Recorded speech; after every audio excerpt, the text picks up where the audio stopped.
ઝાકરમાં ધ્યાન તો બહુ જ રાખવું પડે. જીરામાં, ધાણામાં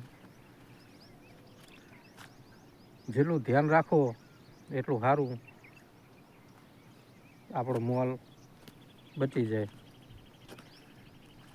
ઝાકરની દવા તો છાંટવી જ પડે.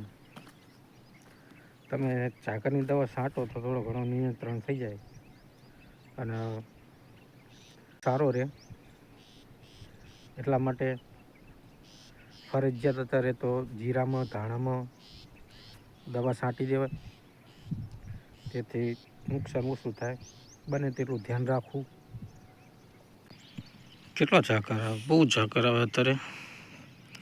જુઓ તમે, હાથ જીરું પલળી જાય અત્યારે. બહુ ઝાકર છે અત્યારે. હવામાન જેવું ઝાકરનું. અત્યારે સવારના કેટલા વાગ્યા? 9 વાગ્યા તો એટલો ઝાકર છે. ચાલો મિત્રો, મળશું બીજા નવા વિડીયોમાં. જય માતાજી. તમારી ખેતીનું તમે ધ્યાન રાખજો તમારું.